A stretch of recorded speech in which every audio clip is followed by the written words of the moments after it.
Hi friends, आप सभी का स्वागत है हमारे अपने YouTube channel special field special study में।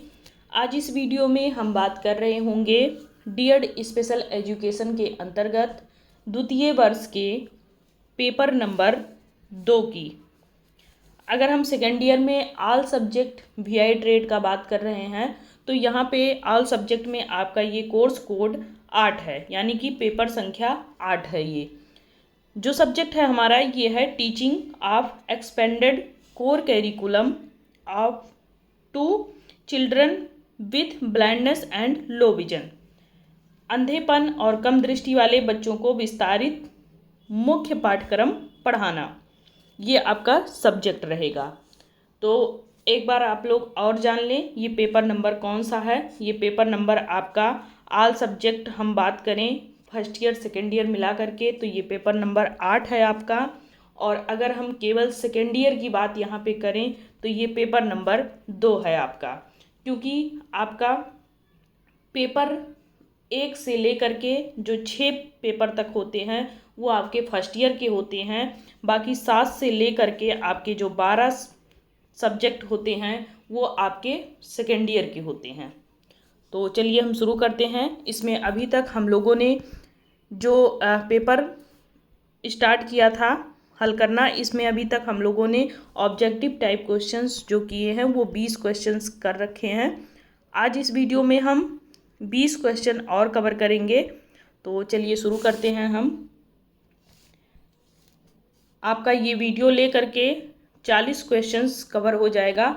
अगर अभी तक आप लोगों ने वीडियो नहीं देखा है तो आप चैनल विजिट करते हुए स्पेशल फील्ड स्पेशल स्टडी के नाम से है, उस पर विजिट करते हुए आप लोग जो पिछली वीडियो डाली गई है 20 क्वेश्चंस की उसको आप देख सकते हैं। तो चलिए शुरू करते हैं। हमारा इस सेशन का पहला क्वेश्चन है या 21 क्वेश्चन है कि विस्तारित मुख्य पाठ्यक्रम निम्नलिखित छात्रों की विशिष्ट आवश्यकताओं को संबोधित करता है। तो विशिष्ट या विस्तारित, जो विशिष्ट आवश्यकता वाले बच्चे हैं उनका जो विस्तारित जो पाठ्यक्रम है वो क्या संबोधित करता है यहाँ पे। क्या वो श्रवण दोष को संबोधित करता है, या फिर वो दृश्य हानि को, या फिर संज्ञानात्मक दिव्यांगता को, या फिर शारीरिक दिव्यांगता को। तो यहाँ पे जो विस्तारित पाठ्यक्रम होता है वो सबसे ज़्यादा टिपिकल किसके लिए हो जाता है, जो बच्चे देख नहीं पाते हैं, यानी कि जो ब्लाइंडनेस के होते हैं उनके लिए। तो यहाँ पे आप ऑप्शन नंबर आपका बी सही हो जाएगा, ये आप मार्क कर लीजिए। नेक्स्ट आपका क्वेश्चन नंबर 22 है कि दृष्टिबाधित बच्चों में अवधारणा विकास के लिए प्रभावी रणनीतियाँ निम्नलिखित पर बल देती हैं। तो जो दृष्टिबाधित बच्चे हैं उनके विकास के लिए जो एक रणनीति बनाई जाती है उस पे बल देती हैं, तो वो क्या चीज़ें हैं। क्या वो लिखित निर्देश है, फर्स्ट ऑप्शन है। सेकंड ऑप्शन है गतिज अधिगम। थर्ड है आपका दृश्य प्रदर्शन, और फोर्थ है आपका रंग कोडिक सामग्री। तो इसमें आपका ऑप्शन नंबर बी सही हो जाएगा, गतिज अधिगम। जैसे आपने गतिज अधिगम अपनाया है तो जो बच्चे देख नहीं पाते हैं वो काफ़ी कुछ सीखते हैं, क्योंकि उनको ओरिएंटेशन मोबिलिटी बताया जाता है, फिर उनको सुनने के माध्यम से सिखाया जाता है, ऑडियो रिकॉर्ड होता है उनके लिए, बड़े छापे वाली बुक्स होती हैं, ब्रेल लिपि होती हैं, काफ़ी चीज़ें उनके लिए ऐसी रणनीतियों में रखा जाता है जिससे बच्चे सीख सकें। नेक्स्ट हमारा क्वेश्चन नंबर 23 है कि दृष्टि की हानि मुख्य रूप से निम्नलिखित तक पहुँच को सीमित करके अवधारणा निर्माण को प्रभावित करती है। तो पहला ऑप्शन हो जाएगा कि स्पर्शनीय जानकारी, दूसरा हो जाएगा श्रवण संकेत, तीसरा हो जाएगा दृश्य उत्तेजनाएं, और चौथा हो जाएगा घ्राण संवेदनाएं, मतलब सूंघने की क्षमता। तो स्पर्श का मतलब यहाँ पे ये होता है कि आप किसी चीज़ को छू करके जाने त्वचा के माध्यम से, श्रवण का मतलब कान के माध्यम से सुन करके, दृश्य का मतलब देख करके, और घ्राण का मतलब होता है सूंघ करके। तो आप यहाँ पे जो बच्चे देख नहीं पाएंगे उनकी पहुँच को अगर सीमित कर देता है तो वो कौन सा चीज़ है, वो आपका हो जाएगा दृश्य उत्तेजनाएं। क्योंकि जब वो देख नहीं पाएंगे तो फिर वहाँ पे उनकी पहुँच कहीं ना कहीं सीमित हो जाएगी, वो एक स्थान से दूसरे स्थान पर जाने में असमर्थ होंगे अगर उन्हें ओरिएंटेशन मोबिलिटी का ज्ञान नहीं है तो। नेक्स्ट क्वेश्चन नंबर आपका 24 है कि प्लस पाठ्यक्रम को इस उद्देश्य से डिजाइन किया गया है। तो प्लस पाठ्यक्रम को किस उद्देश्य से डिजाइन किया गया है? नंबर 1, विस्तारित मुख्य पाठ्यक्रम के पूरक के रूप में, या फिर विस्तारित मुख्य पाठ्यक्रम को प्रतिस्थापित करें, या फिर केवल व्यावसायिक प्रशिक्षण पर ध्यान केंद्रित के लिए, या शैक्षणिक विषयों की उपेक्षा करके। तो आप जानते ही हैं निगेटिव जो चीज़ें रहेंगी उसको आप सबसे पहले मार्क कर लेंगे। यहाँ हमें ना तो उपेक्षा करना है, ना केवल व्यावसायिक प्रशिक्षण पे ही ध्यान केंद्रित करना है, ना किसी चीज़ को आप प्रतिस्थापित करने का मतलब होता है एक जगह से दूसरी जगह उसको ट्रांसफ़र कर देना। तो अगर आप ऐसा करेंगे तो फिर बच्चों को सिखाने में कहीं ना कहीं प्रॉब्लम आएगी। आप हर जगह इस चीज़ को लागू नहीं कर सकते हैं, हर जगह क्या कहीं भी आप लागू नहीं कर सकते हैं, क्योंकि जब आप बच्चों को सिखा रहे होते हैं तो उसका आप सरलतम रूप ढूंढते हैं, ना कि आप उसका कठिन रूप ढूंढेंगे। नहीं इसको हम पाठ्यक्रम से ही हटा दें या इसको हम कभी बताएंगे नहीं, तो ऐसा कुछ नहीं करना है। तो इसके हिसाब से पहला ऑप्शन सही हो जाएगा कि विस्तारित मुख्य पाठ्यक्रम के पूरक के रूप में ये आपका प्लस पाठ्यक्रम को डिजाइन किया गया है। नेक्स्ट आपका क्वेश्चन नंबर 25 है कि ब्रेल पढ़ने की क्षमता विकसित करने के लिए कौन सा कौशल महत्वपूर्ण होता है? तो ब्रेल पढ़ने के लिए जो क्षमता विकसित की जाती है बच्चों में वो कौन सी है? क्या वो दृश्य विभेद है, या सूक्ष्म मोटर कौशल है, या रंग पहचान है, या सुनने का कौशल है? तो जब भी बच्चों को हम कोई चीज़ सिखाते हैं, आप जानते ही हैं ब्रेल अगर हम उन्हें सिखाएंगे तो स्टाइलस पकड़ना सिखाएंगे, स्टाइलस चलाना सिखाएंगे। तो स्टाइलस किससे पकड़ा जाता है? उंगलियों के माध्यम से। और उंगलियों से जो कार्य किया जाता है वो आपका किस में आता है? वो आपका फाइन मोटर स्किल में आता है। तो आपका यही ऑप्शन सही हो जाएगा, option number B. Next question number आपका 26 है कि ब्रेल लिपि के लिए निम्नलिखित में से कौन सा स्पर्श कौशल आवश्यक है? तो यहाँ पे बनावट विभेदन पहला ऑप्शन है, दूसरा है दृश्य स्कैनिंग, तीसरा है श्रवण, और चौथा है हाथ आँख समन्वय। तो हाथ आँख समन्वय का कोई मतलब नहीं है, श्रवण विभेद करने से भी कोई मतलब नहीं है, दृश्य स्कैनिंग भी नहीं कर सकते हैं। यहाँ पे अगर आप उसका उभार दे देंगे या जो स्पर्शनीय होगा चीज़ें, उससे बच्चे छू करके काफ़ी अच्छे से उसको तैयार कर सकते हैं। तो पहला ऑप्शन आपका सही हो जाएगा। नेक्स्ट क्वेश्चन नंबर आपका 27 है कि निम्नलिखित में से कौन सा ब्रेल लिपि पढ़ने के लिए आधारभूत कौशल है? नंबर 1 भाषण अस्पष्टता, नंबर 2 उंगली की क्षमता, नंबर 3 स्थानिक जागरूकता, और नंबर 4 लय पहचान।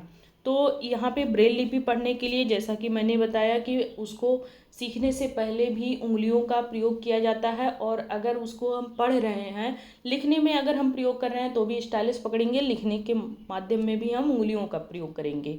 लेकिन अगर हम पढ़ने में यहीं पे बात करें तो भी हम उंगलियों का ही प्रयोग करते हैं, उंगलियों के अग्रभाग से ही हम छू करके जानते हैं कोई चीज़। तो यहाँ पे उंगली की क्षमता इस पे डिपेंड करेगा कि ब्रेल लिपि कैसे पढ़ना है, और ये उस सबसे महत्वपूर्ण कौशल होता है कि उंगलियों की क्षमता को आप विकसित करिए, तभी आप ब्रेल लिपि पढ़ सकते हैं और लिख भी सकते हैं। तो ऑप्शन नंबर बी सही हो जाएगा यहाँ पे। नेक्स्ट आपका क्वेश्चन नंबर 28 है कि ब्रेल पढ़ने की तैयारी के चरण के दौरान प्राथमिक ध्यान किस पर केंद्रित होना चाहिए?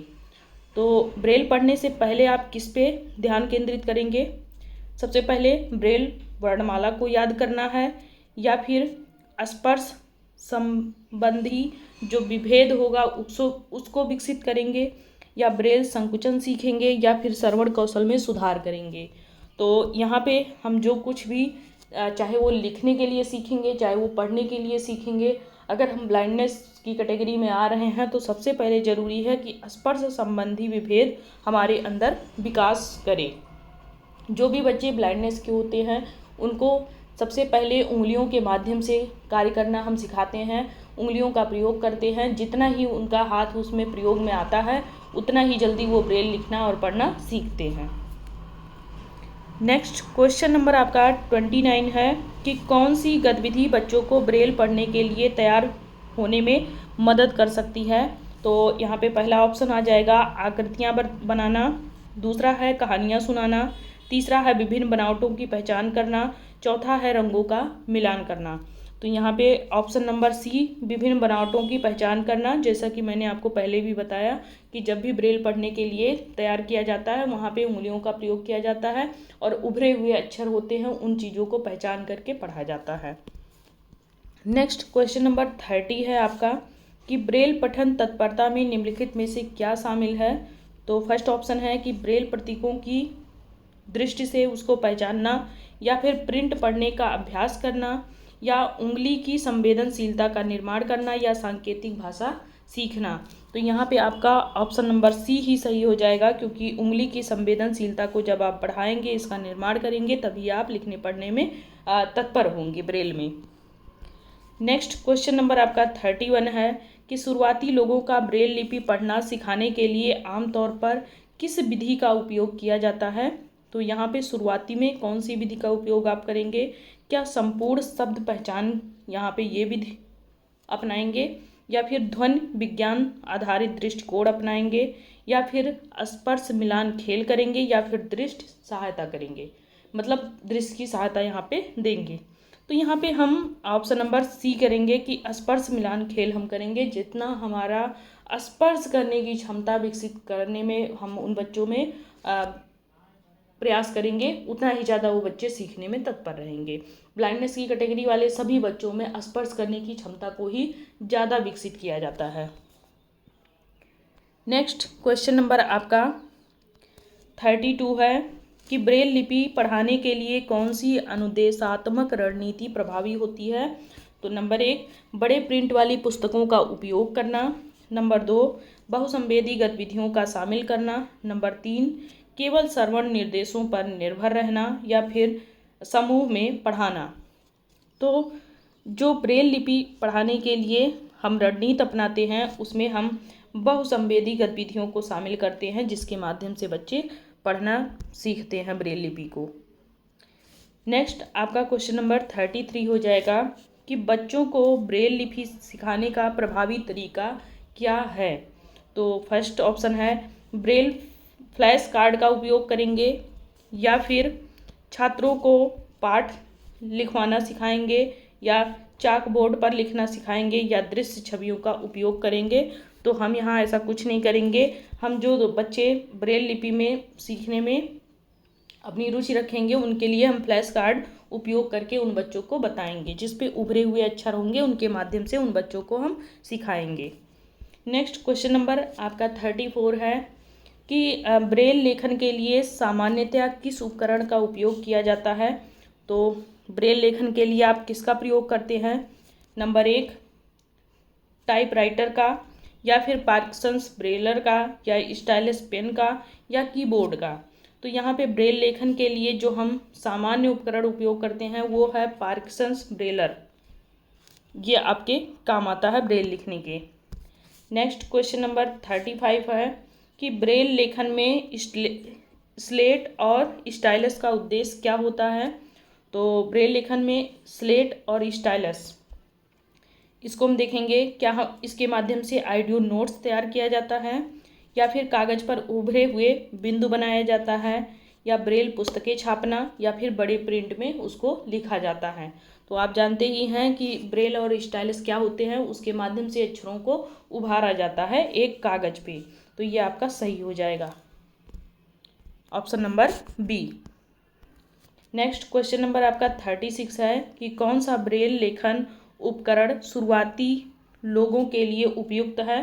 तो नंबर 1, ब्रेल डिस्प्ले वाला कंप्यूटर, या फिर पार्किंसंस ब्रेलर, या फिर स्लेट और स्टाइलस, या फिर ब्रेल एम्बासर। तो यहाँ पे आपका सही हो जाएगा स्लेट और स्टाइलस। इसके माध्यम से लेखन की जो पहली प्रक्रिया होती है लगभग इसी से शुरू कराई जाती है ब्रेल लेखन में। नेक्स्ट क्वेश्चन नंबर आपका 37 है कि कौन सी टेक्निक ब्रेल पढ़ने की गति में सुधार ला सकती है। क्या जोर से पढ़ने पर ब्रेल पढ़ने में गति में उसके सुधार ला सकते हैं, या फिर आवर्धक कांच का उपयोग करके, या फिर स्पर्श विभेद का नियमित अभ्यास कराना, या फिर ब्रेल ऑडियो बुक सुना करके। तो आप ब्रेल पढ़ने के लिए उंगलियों का जो स्पर्श होता है उस चीज़ को आप अभ्यास में लाएंगे तो फिर बच्चों को पढ़ना सिखा पाएंगे। तो ऑप्शन नंबर सी सही हो जाएगा। अगला है आपका क्वेश्चन नंबर 38 कि तीव्र गति से ब्रेल पठन कौशल विकसित करने की मुख्य रणनीति क्या है। नंबर 1 पाठ याद करना, नंबर 2 बार बार और लगातार पढ़ना, नंबर 3 रंग कोडित मार्करों का उपयोग करना और नंबर 4 शैक्षिक वीडियो देखना। तो यहाँ पे ऑप्शन नंबर बी सही हो जाएगा, बार बार लगातार पढ़ना, ये आपका ऑप्शन बी सही रहेगा। नेक्स्ट क्वेश्चन नंबर 39 है कि ब्रेल लिपि में लिखने के लिए कौन सा कौशल महत्वपूर्ण होता है। तो लिखने के लिए कौन सा कौशल यहाँ पे पूछा गया है, तो तेज टाइपिंग होनी चाहिए, सटीक बर्तनी होनी चाहिए, या त्वरित स्पर्श पहचान होनी चाहिए, या अच्छी लिखावट होनी चाहिए। तो अभी तक आप लोगों ने जितने क्वेश्चंस किए हैं सब में आप लोग देख रहे हैं कि त्वरित स्पर्श पहचान, जहाँ कहीं भी स्पर्श आएगा वो आपका सही होगा। नेक्स्ट क्वेश्चन नंबर आपका 40 है और इस सीरीज का ये आखिरी क्वेश्चन है, इस वीडियो का आखिरी क्वेश्चन है ये। तो इसमें हम देखेंगे कि क्वेश्चन क्या है कि अंधेपन से ग्रस्त बच्चों के लिए विस्तारित मुख्य पाठ्यक्रम ईवीएस में क्या शामिल है। तो पहला ऑप्शन है दृश्य कला शिक्षा, ब्रेल साक्षरता, या कंप्यूटर प्रोग्रामिंग, या फिर संगीत सिद्धांत। तो यहाँ पे ऑप्शन नंबर बी ब्रेल साक्षरता सही हो जाएगा। ये आपका 40 क्वेश्चंस कंप्लीट होता है हमारे इस सेशन का, और ये VI ट्रेड का सेकेंड ईयर का पेपर नंबर 2 है, या ऑल ओवर सब्जेक्ट की बात करेंगे तो ये आपका पेपर नंबर 8 है। इसको ध्यान रखिएगा, सेकेंड ईयर वाले जो VI के ट्रेड के बच्चे हैं वही इसका अध्ययन करेंगे, और बाकी लोग भी अध्ययन कर सकते हैं जानकारी के लिए। कभी स्पेशल फील्ड में अगर उन्हें कोई पेपर वगैरह देना हुआ तो फिर उनके लिए काफ़ी हेल्पफुल रहेगा। तो बाकी नेक्स्ट वीडियो में हम मिलेंगे जिसमें हम फिर से 20 क्वेश्चंस लेकर के आएंगे। तो तब तक के लिए आप लोग वीडियो को एंजॉय करें, और अगर अभी तक आप लोगों को नोट्स नहीं मिला है, ये सभी नोट्स आपको टेलीग्राम पे मिल जाएगा। टेलीग्राम चैनल का नाम है स्पेशल फील्ड स्पेशल स्टडी, यानी कि जिसके नाम से यूट्यूब चैनल चलता है उसी के नाम से हमारा टेलीग्राम चैनल भी चलता है। तो कहीं भी आप लोगों को ऐसा लगे कि ये चीज़ें समझ में नहीं आ रही हैं तो आप लोग कमेंट बॉक्स में ज़रूर डालें, और हम उस कमेंट को ज़रूर देखते हुए आपके उस समस्या का निवारण करेंगे। तो तब तक के लिए बहुत बहुत धन्यवाद। स्वस्थ रहें, मस्त रहें और खुश रहें, अच्छे से तैयारी करते रहें, और पेपर आने वाला है तो आप लोग अभी से लग जाएं। धन्यवाद।